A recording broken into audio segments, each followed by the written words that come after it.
Hello everyone. I'm going to get started right away into our topic. Our topic today is service learning, and this is going to be something that if you have a high schooler who has just now started their college planning, it's a perfect opportunity to listen in and find out which way they can start to get involved into service learning and what all that means. So what is service learning? That's serving your community in various different ways, serving your church, for a community outreach. Schools can have service learning, fundraising, any kind of service learning that goes to like fundraising for a particular charity or something like that, or a nonprofit group would count. So where can you do service learning at? Like through what entity? So public schools, in my opinion, and this is our experience when my son was in middle school, did not offer much in the way of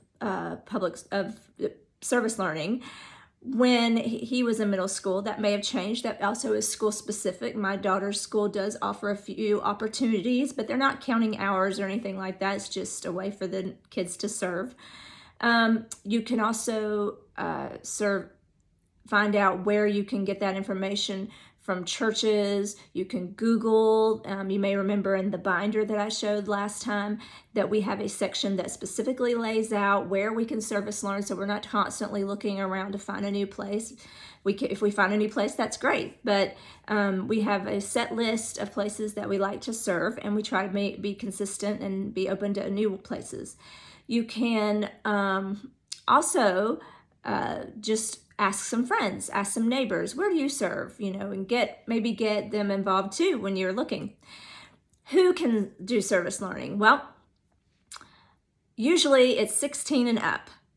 If it's a specific charity, in order to do that, do it by themselves, they have to be 16 and up. But that does not stop a middle schooler or someone younger than 16 from serving. For instance, I serve with Aubrey. Sometimes her sister comes along and serves.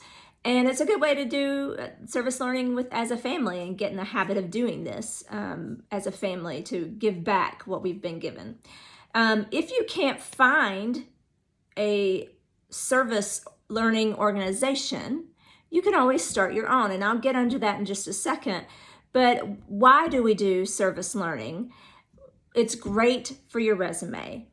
A perfect example is I was on High Point University's Instagram page, and they were honoring someone who had done all of this community service and had made a really big impact in our community. That tells you right there that colleges want service learning on your resume. So that's why you do it. And guess what?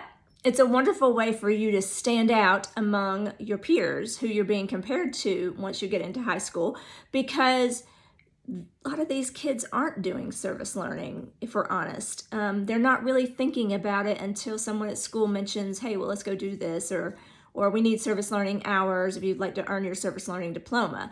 So those things aren't necessarily happening. So it's a great way for you to stand out.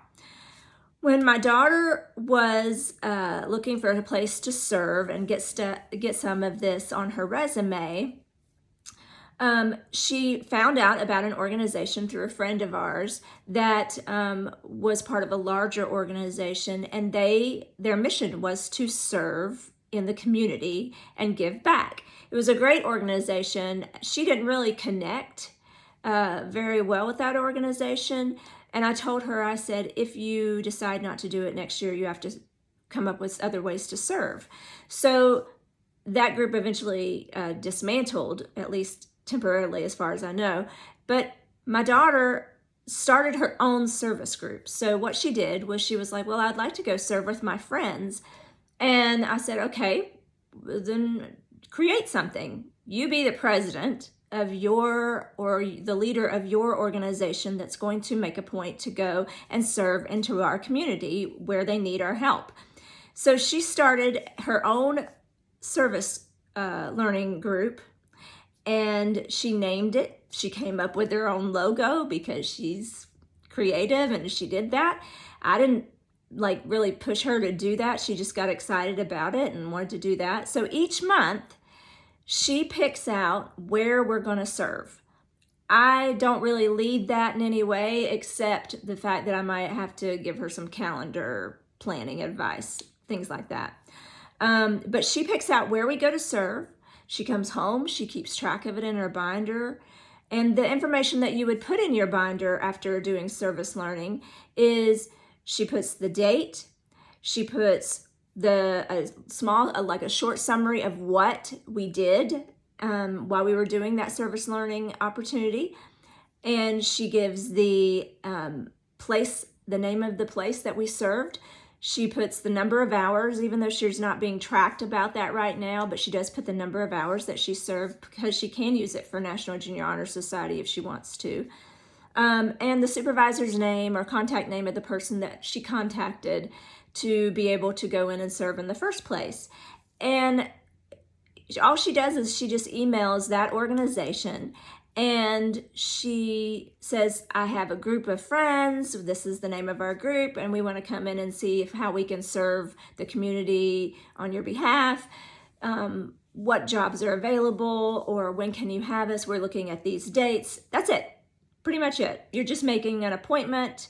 They'd like to know pretty well in advance, so it is something that we do, like we planned the spring already in January this month, and we'll do the summer when we get to the beginning of spring, so we can have enough time to figure out where we're going, and that they would be able to plan for us to be there. And sometimes you might say, I want to come serve in, say, March, and they're like, nope, we don't have any more space for you except on May. Now, it's easier to go serve on weekdays than it is weekends. It's less people volunteering, but that doesn't really work with the school schedule. So there are also a lot of scholarships as you go through the process of college planning that are specifically given for service learning. So it's important not to ignore this part of your college resume.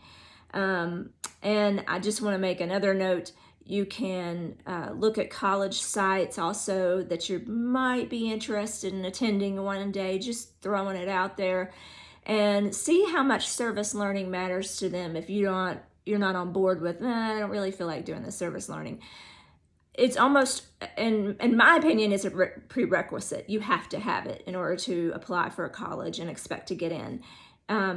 So I fall really to the right of that line where it has to happen. This is non-negotiable. And in our planning as parents, we have also pretty much made it a non-negotiable. Now, we don't take disgruntled kids and make them serve. Thankfully, they have a heart of service anyway. And Aubrey has come away from these instances as just, it was so fun and simple.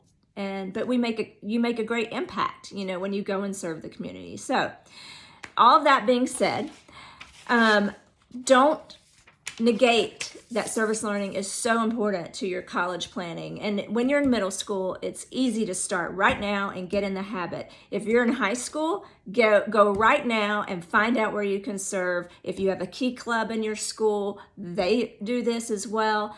Just find places to serve, keep track of it in your binder, and then you'll have it all ready to go whenever it's time to put in your resume for college planning and for when your application is given. So what are we going to talk about next time? I'm still mulling this one over. It's going to be one of those things that we hit on, but might be something about grades and developing your gifts, things like that. So I'm just going to leave it there. And you guys, if you have any questions, let me know. If you want, some suggestions of where to serve, where we've served, then send them my way, and I'll be happy to give you some information of where we served and ways you can find out other places to serve. So let me know what you think, and I'll see you guys next time.